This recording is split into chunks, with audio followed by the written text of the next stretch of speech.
Hello, Maverick fans. Welcome to another edition of the Mavpuckcast. I am Jason, here to talk some hockey with you. Jon is with me. Jon, another week. How are we doing this week? I'm doing good because it's February now. The days are getting lighter. We're getting closer to spring. And I'll tell you what, I need spring at this point because we are at that point in the winter where all of my vitamin D and serotonin levels are just completely down. And I'm more owly than normal. I don't know if you've looked ahead to that weather, but I've seen multiple 50-degree days. So even here in the dead of February, you might want to get yourself out to take advantage of some of that vitamin D. That sounds fantastic. So hopefully recharge here for the final stretch of the season coming up. And we will get to our series that we just had this last weekend with Western Michigan, our upcoming series in a couple of weeks against Denver. They're coming to Baxter Arena, and we'll talk about the NCHC standings and a lot of fun stuff. Before we get to that, we've got to thank our founding members for their support of the Mavpuckcast this season. As I am talking, you are seeing a scroll of the names of those who have supported Mavpuck.com and the Mavpuckcast for the 2025-26 season. Their names will also be scrolling at the end of each episode this season. And Jason, we are coming up on the end of the season. Founding membership is closed. We just do it for a limited time each season. But if you'd like to go to our join page and become a free member, you can do that. If you'd like to donate, you can visit the donate page, which you can find a link to on the front of the website. If you donate, you want to do that so that you're in the know next year when we open up registration for the next season. That's exactly right. And if you donate $18 or more, we'll probably put you on the scroll for the. There are exceptions to every rules, even the remaining episodes this season. It's dwindling down. And we would like to talk about our first sponsor. Well, not our first sponsor ever, but our first sponsor for this episode of the Mavpuckcast, and that is Wahoo Distillery. Jason, you actually live out near Wahoo. I live on the opposite side of Douglas County, but you live out close to Wahoo. You also live close to the owner of Wahoo Distillery. Would you like to talk a little bit about Wahoo Distillery and what they have to offer consumers who like adult beverages? Yeah, I love talking about Wahoo Distillery. It's a great local business, and as we mentioned before, that was kind of our goal with bringing on sponsors. If you're looking, if you enjoy a good a whiskey or something, you should definitely check them out. Link in the description, wahoodistillery.com. You can find order pages for their original recipe whiskey as well as their cinnamon whiskey. So if you find yourself a fan of a good Fireball, that cinnamon whiskey is a very good comparison, and you get to support local businesses. They're proud to support local farmers and get grain to glass kind of process. So it is just a really, really nice product. And they've got some really exciting things coming up. So if you haven't jumped on their Facebook or Instagram pages, you'll definitely want to make sure you get on there and follow them there, because they've got some exciting things coming down. They just started some new batch processing out there. And so it'll be a while before we see the fruits of that labor, but you'll definitely want to make sure that you're connected to them to be in the know when that product is ready. Sounds great. And we definitely appreciate their support of the Mavpuckcast this season. Jason, we got to talk about that series out in Kalamazoo, Michigan against Western Michigan. I've been there a number of times. My brother lives about an hour north in Grand Rapids, Michigan, and my niece Hannah was a Division I gymnast at Western Michigan. And the Mavs were swept by Western Michigan at Baxter Arena back in November. And Western, coming into this series, Jason, was on a 9-game winning streak. So it looked like a daunting task playing the defending national champions on the road. And we had not won a game at Lawson Ice Arena since February 10th of 2024. So first period Friday, it was a track meet early on. The teams were racing up and down the ice. 12:43 into the first period. Zach Sharp puts Western Michigan up 1-0. The Mavericks, they didn't clear the puck out of the zone on that one, so it's 1-0 Western early. Just a short time later, a little over a minute later, 13:48 into the first, Marcus Wen ties it up 1-1. It was a drop pass from Woodworth that sets that up. So it's 1-1. Both teams are knotted up after one, Jason. Yeah, there was some good play. Like you mentioned, it's still those mental mistakes are what killed us. Should have been an easy clear. Instead, we put that puck on their stick, and it's turned around right into our net. So, at least you get out of that. Thanks to Win, you get out of that first period knotted at one, saying like we're still level. As you mentioned, all the odds that are against us and stuff. So the problem is like UNO hasn't had great second periods, so I was quite a bit concerned. So we go into that second period, Jason. It was all Western Michigan in the second. Yeah, they really put the pedal to the metal and started that flow game that Western's been known for, just losing pucks in the neutral zone, losing pucks on the lines. That caused a lot of headaches for UNO in the second. Yeah, absolutely. Western Michigan, a team with a lot of depth. They'll come at you in waves, and it's hard to stop sometimes. Western had two goals within 40 seconds of each other early that put the Broncos up 3-1. So it's 3-1 Western after two. Then we go into that third period, 22 seconds into the third. Liam Valente puts Western up 4-1 on the power play. But, Jason, 8:36 into the third, Maxime Pellerine nets one for Omaha to cut the lead to 4-2. Loranger had a great pass to set that up. So it was closer, but a full bore comeback never materialized for UNO. Western adds another goal in that period, and the Broncos go on to win the first game in the series 5-2. You and I, on last week's episode of the Mavpuckcast, we both said we were going to get swept, which is not normal for us. Normally, at least one of us has the split in there, but we Well, knew one that of this. us bites the bullet and takes the split and say, "I'm going to be optimistic for us," and neither of us were the guy this week. It's a tough. Even when we've had really strong, solid teams, it's a tough place to go play.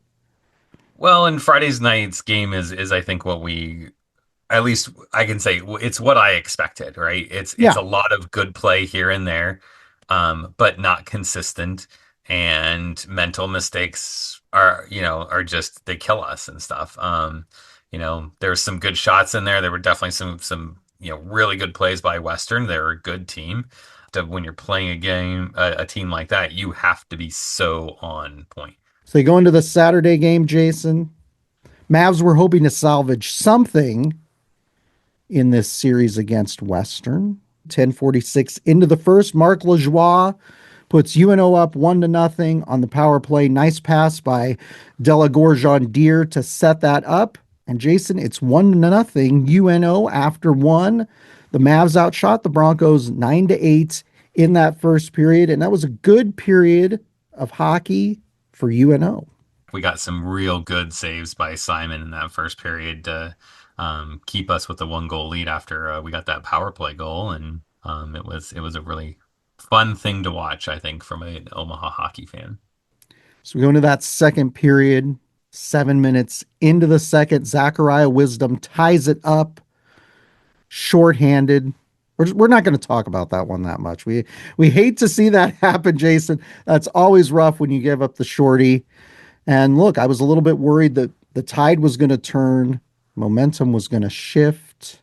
Yeah, it's a hard thing mentally. You give that up, and then it's just you kind of start thinking like, is it our night? Maybe there's nothing we can do. Maybe they are just a better team, and so I was really worried about what the mental state for UNO was going to be, and it was nice to see some pushback. I think they were definitely played a little different in the latter half of that second period after that shorthanded goal. Yeah. And with 2:20 left in the second, Jason, Brett Highland puts UNO up 2-1. Great pass by Loranger to set that up in transition, 2-on-1. It's beautiful. He just passed it right through the guy's legs. So it's 2-1, UNO after two.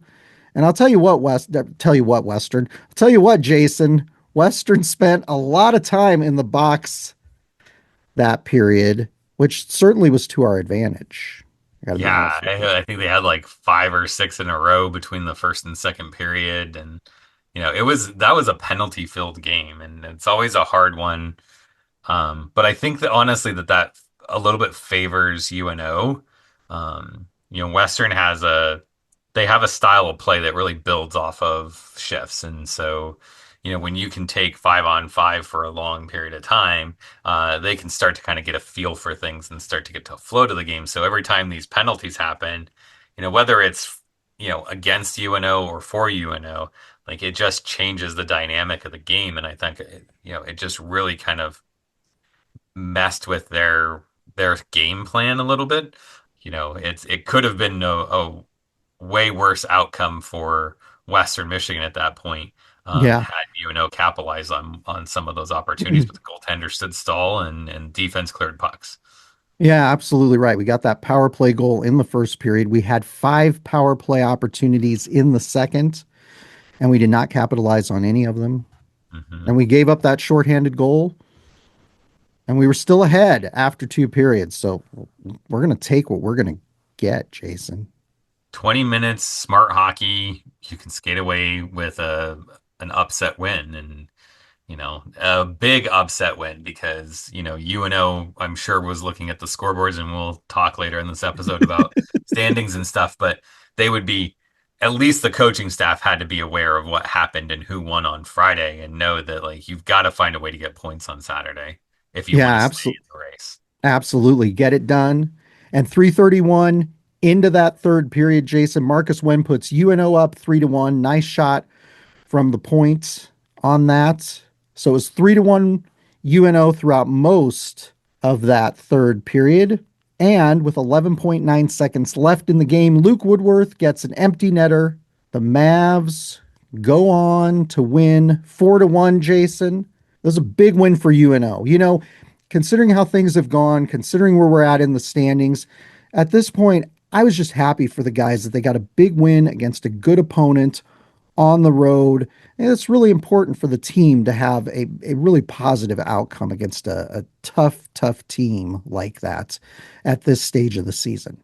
Yeah, and it gives you a lot of confidence going into these other games against other teams and saying, like, if we play our way, that high pressure, they played much more high pressure, especially the forecheck, a lot deeper forecheck than they've been playing, or at least that they played Friday night against Western on Saturday. And so I think that's a recipe for them. It's something to look at and say, like, if we, maybe if we play that high pressure system, force these teams to have good connection out of their defensive zone into the neutral zone. Maybe we can find our way to skate away with some points that no one's expecting us to skate away with. Absolutely. So 3 big points. And UNO ends Western Michigan's 10-game winning streak. And as I mentioned, this is the first time Omaha has won a game at Lawson Ice Arena since February 10th, 2024. So congratulations on that. But Jason, gotta ask, who was your player of the week for this series up in Kalamazoo against the Western Michigan Broncos? I've been talking about how I'm diving deep into analytics, and I'm gonna kind of somewhat stick with the analytic that I was looking at last week, and I'm really impressed with guys that are able to be efficient when they have their opportunity to shoot the puck, not having it blocked, not shooting it wide. If they've got a chance, it's got to get on net. And so for for this week, I'm picking Aiden De La Gorgondier, who the announcers still have trouble pronouncing the name of. Um, but yeah, like both nights, everything that he shot was on net. And even though they don't go in and stuff, like it's those kinds of things, especially with some of the forwards that we have, when you see Rollwagon, Slipback, Woodworth has a tendency to do it, and Briere's starting to have a high swing through that middle. Those kickouts and the rebounds and stuff that come off of your ability to get the shot through are really valuable to this team. And so I think that that's enough to earn him a Player of the Week nod. Yeah, you've been liking him here in these latter stages of the second half of the season, and he's been an impressive addition to the blue line this season.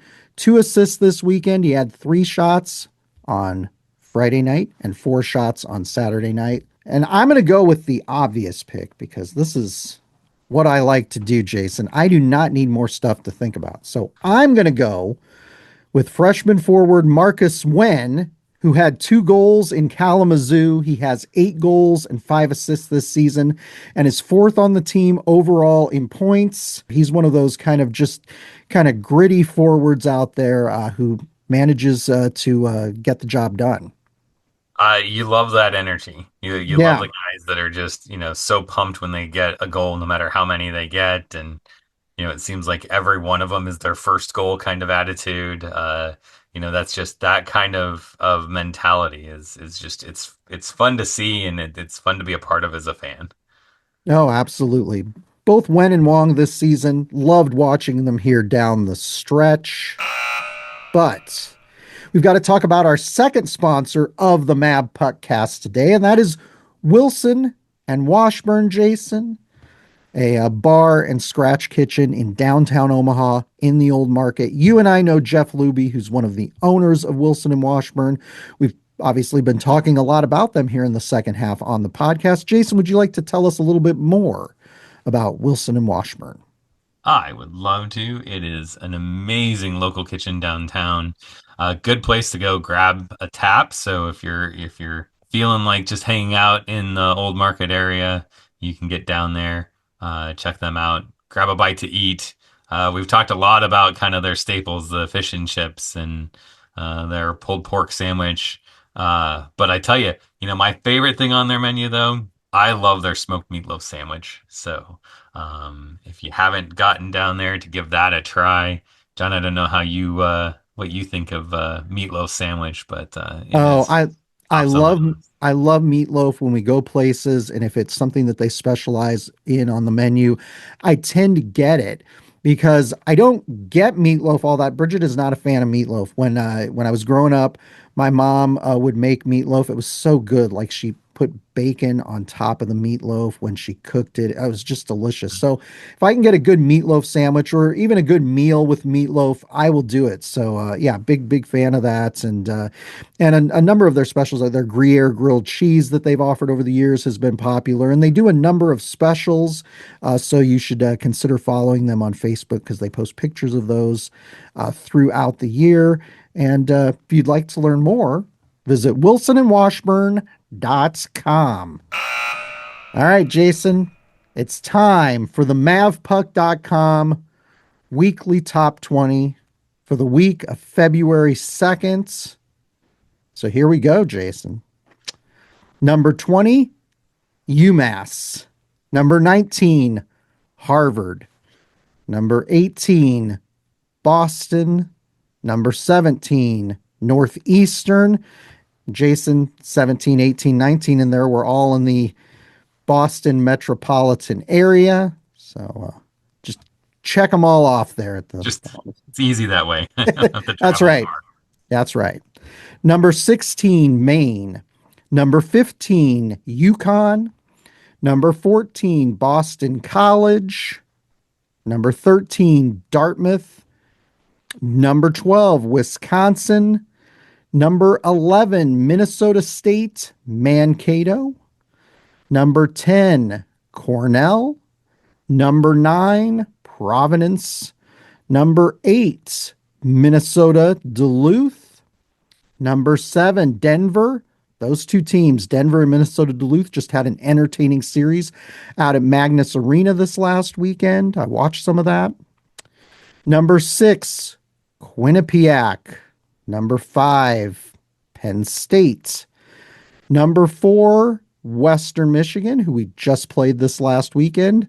Number 3, North Dakota, who had a bye week this week. They were off, but they're still at the top of the NCHC standings. Number 2, Michigan. They had been number 1 for the past several weeks here. And Jason's new number one team is Michigan State. They participated in an outdoor game against Penn State at Beaver Stadium. Sparty is number one, Jason. And that's changed for this week on Yeah, the top I mean 20. that's the most notable change in my rankings, and I think a lot of that just comes from a really good performance by Michigan State against Penn State this weekend. Pair of victories and just kind of how they did it, and like it's hard not to look at that team and say, hey, they've got something good going on there, and so we'll see. And then Wisconsin falls down the list. That's the other Big Ten nod, and they just didn't have a great showing this weekend, and so look for them hopefully to bounce back. Um, and then yeah, there's a good mix in there, lots of East Coast teams, and so But we've got to talk about our third sponsor of the Mavpuckcast, real estate agent Ryan Bowden with Realty ONE Authentic. Jason, would you like to talk about Ryan and his real estate practice? always Ryan's a good friend of mine. Guy that's in the hockey community, play hockey with him, and so he's just a good guy. And it's one of those things when you're looking to set down roots or you're looking to make a move, trust a local expert. Let's get those national sites. Ryan knows the area, he knows the people, and so you really want a good relationship with someone, and Ryan can be that guy. So definitely reach out to Ryan at Realty One. He's got a really cool a system where you can put in your number and he'll give you a call. So we're putting a link to that in the description. And if you want to simplify it a little bit, 402-779-1182, you can just give him a call. Let him know that you heard about it on the podcast, and then he'll get you set up, talk to you about whatever you need to talk about, and then help you make a decision on what you want to do and where you want to go. Yep. Spring is almost upon us, and that's when the housing market starts to heat up. So keep Ryan in mind if you're looking for a house or if you're looking to sell your house. But Jason, we've got to talk about the NCHC standings. It's not as exciting talking about the NCHC standings because, like, we're not right now in the mix for one of those top four home ice seeds in the playoffs. But it's interesting this year because this is the first year that the NCHC is going to all home sites for the conference playoffs. We won't play any regular season games in March like we did in the past. So February will be the end of regular season games this season because they're adding an extra week to the conference playoff slate from 2 weekends now to 3 weekends because it's all home games. So that's change. And the other change, Jason, is the fact that we have 9 teams in this new playoff format, and the ninth place team will not make the playoffs. Originally, they were going to make the playoffs, but the coaches at the coaches' meetings voted and said, no, let's just make it the top 8 teams. Keep it. Still dislike that decision. Yeah, Very much I know. dislike that decision. Jason loved the idea of the 8 and 9 teams playing a play-in game on Thursday night before taking on the number 1 seed in a best of 3 on Friday, Saturday, and Sunday. So that would have been interesting. And right now, Jason, Omaha is in 9th place with 18 points. Arizona State is in 8th place with 19 points. Colorado College also has 19 points. They're in 7th. Number 6 is St. Cloud State with 20 points. So a really tight bunching between those 4 teams. And then you've got Miami at 5th with 22 points. So again, 4 points separate 9th place from 5th place. And then you have Minnesota Duluth in 4th place with 26 points. Western, who we just played, in 3rd place with 31. Denver, who we're going to play here in a couple of weeks, in 2nd with 35, and North Dakota in 1st with 38. So it's a tight race right now, and it's going to be interesting to see over the next 4 weekends how this changes and how it evolves. But I guess we should congratulate Anthony Noreen for getting that Miami team to 5th place here. As we get down the stretch, 22 points in conference play, a 7-7-2 overall record in conference play, and that program has gone 16-8-2 so far this season. So Miami, a team that has struggled for, a decade now, looks like maybe they're starting to show signs of life and turn things around. They played St. Cloud State tough up in St. Cloud at the Herb Brooks National Hockey Center. Yeah, they've got some swagger to their game and starting to gain some confidence, and that's fun to see from a team that perennial was at the bottom of the rankings, and that I will admit I thought was still going to be the bottom team in the NCHC.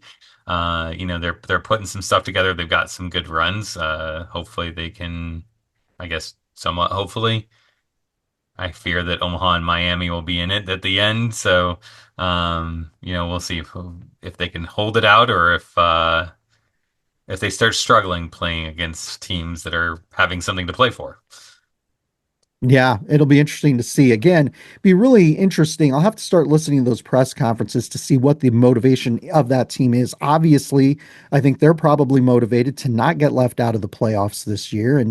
And look, when you've struggled that much, new head coach comes in, says, it's a clean slate. You can create whatever identity for this team that you want.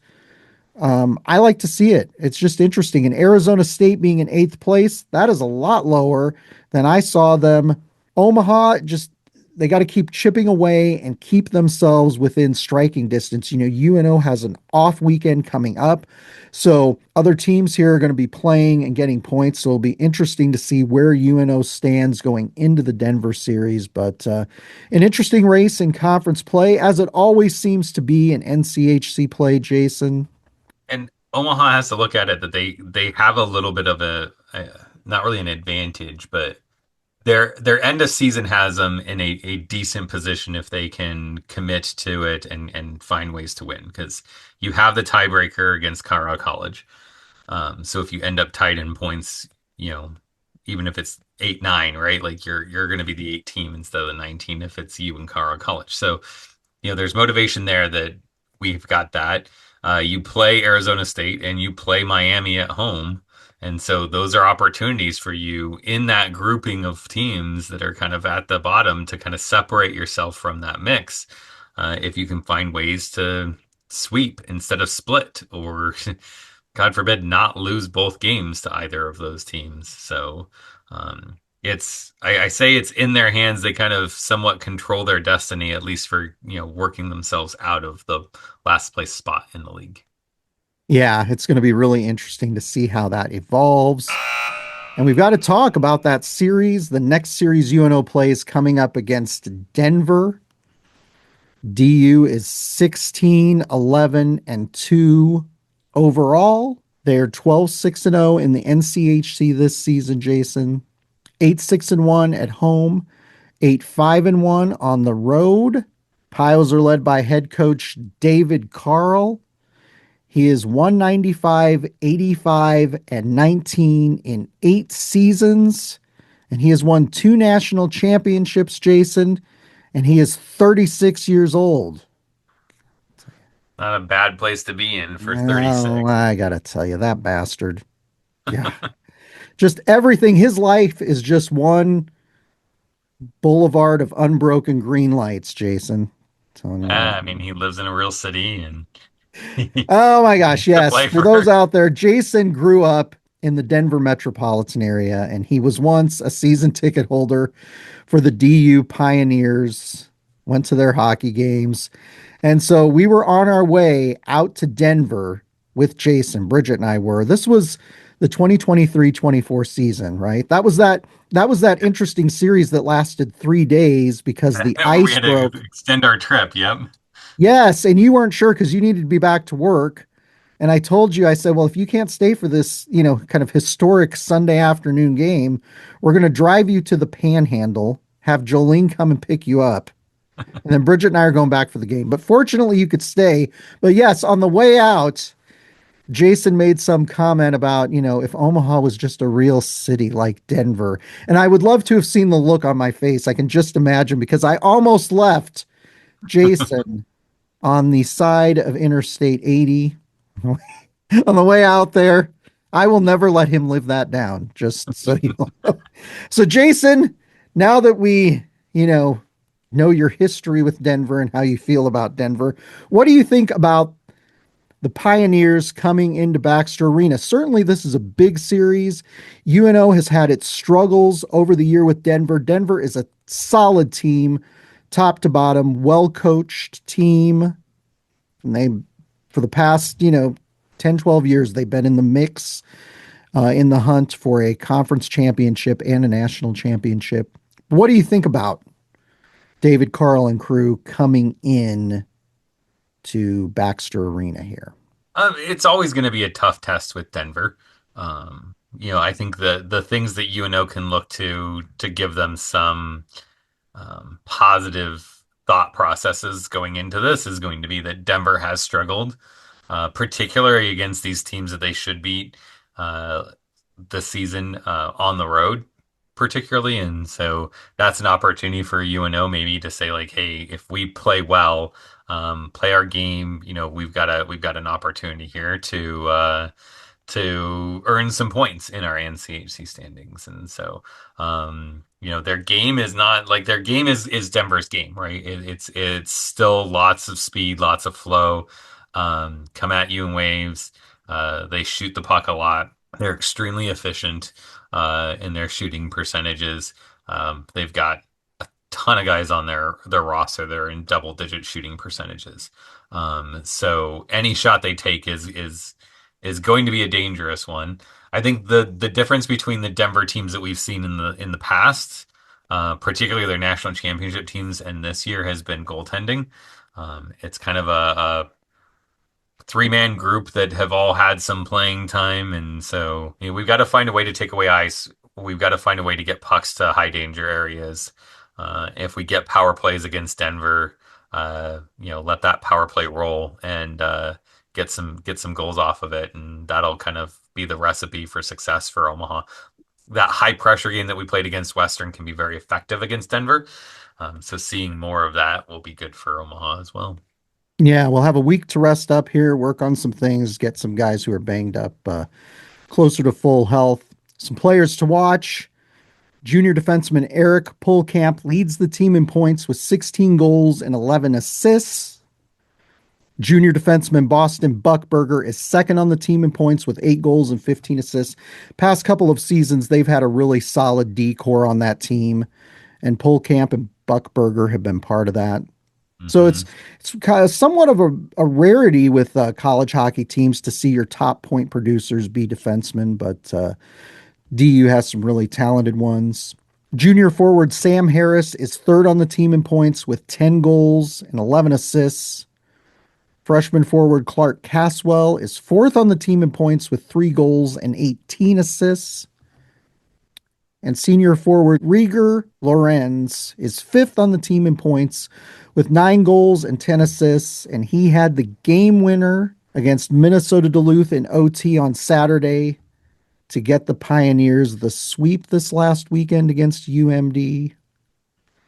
And you talked a little bit about the goaltenders, and that whole situation is a mess. Bridget was telling me about it. I said to Bridge, I'm like, write me out some notes. And she's just sitting over there for like 20 minutes writing. And I'm like, good God, how long is this?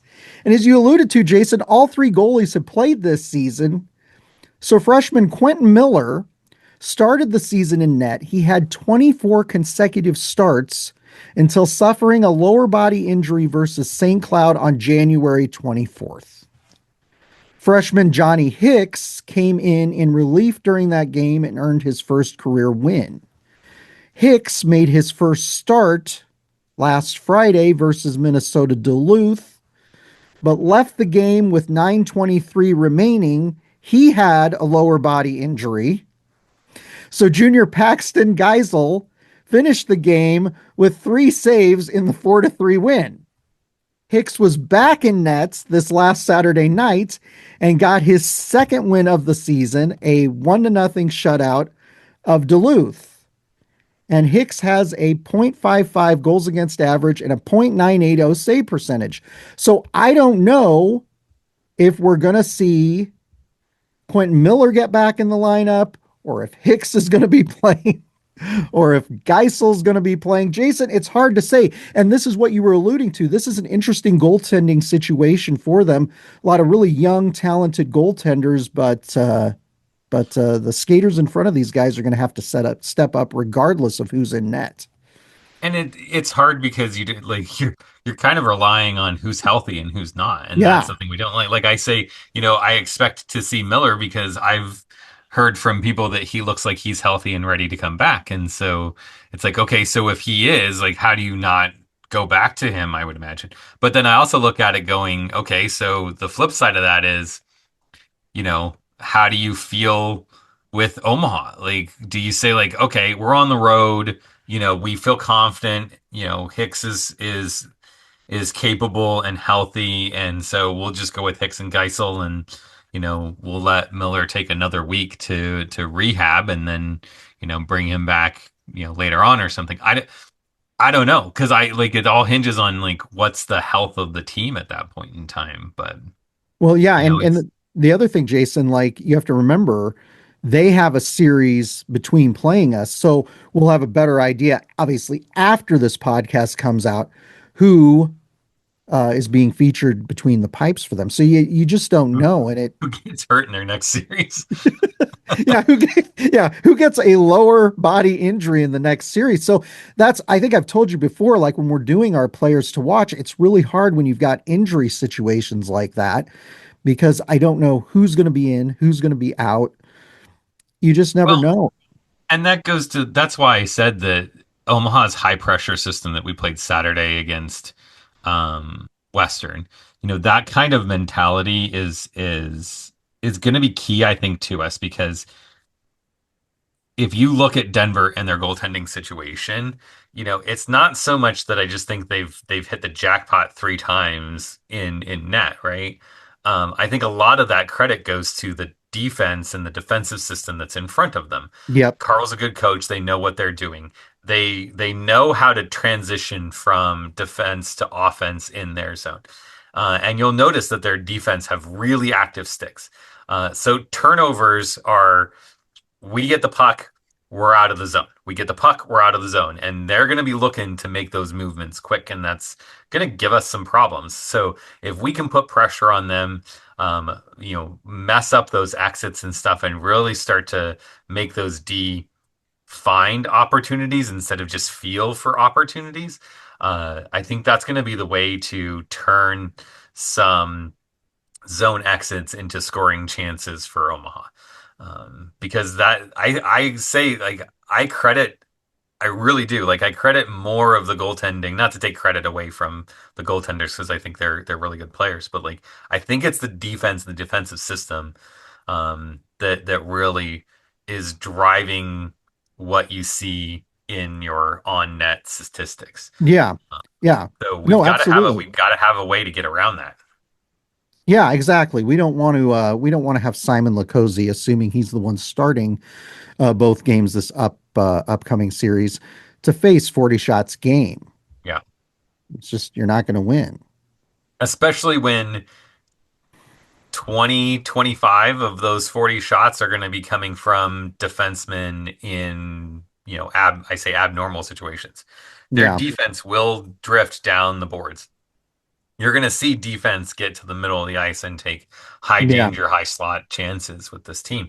You see that because how many of their defense have double digit points or in their top 10 in scoring, right? Yeah, as I pointed out, Polkamp and Buckberger, two of the That's best defensemen in this conference and in the NCAA this season. And yeah, it's going to be very exactly. interesting to see. So it's a tough test, but here's the thing. I think Omaha can do it. And I think if you look to the Saturday game at Western, you can look at that and say, this team is capable of finding a way to win. The question just is do they want it? Do they want to put in the effort? Do they want to live on the edge, or do they just want to play it safe? Because you play it safe, Denver's going to kill us. Yeah, exactly. You know what? Honestly, I have no expectations for the rest of the season. I look at this as kind of a rebuilding season. We're building a foundation for the next two seasons. So just go out there, have fun, have a good time, and don't worry. We're not, I know it seems like we're really serious on this podcast, but we don't take it that seriously. Now, in that spirit, Jason, what's your prediction for this series against Denver coming up? I think because we're at home, I think the guys are going to have some energy. I think they learned a lot from the Western Series, what they shouldn't do and what they should do, and I'm going to be optimistic about their ability to transition that knowledge into action. So I think that Omaha's going to find a way to get a split against Denver. It won't be easy, and I expect close games, and I wouldn't be surprised if that split comes from us finding a way to get to our first overtime, extra time period there. So who knows? Maybe even a shootout win or something like that. But like I think we're gonna find a way to split this series somehow. Okay, sounds good. I'm going to pick a split too. I will be fascinated to see if we get our first overtime game this season. It is weird being in February and have not watched an overtime game during this regular season. But here we are, Jason. Should be fun, should be interesting. Friday and Saturday's games will be at 7 p.m. here in Omaha at Baxter Arena. If you're not going to the game, you can listen to the games on 1290 Coil in Omaha. And normally I would say online anywhere on the Varsity Network app, but the past few weeks people have had problems with Learfield's Varsity Network app. I don't know why. I don't typically listen to it on an app. If I'm going to listen to the radio broadcast, I listen to it on a radio, Jason, because that's the way it goes. I was born in 1972. There was no apps back then.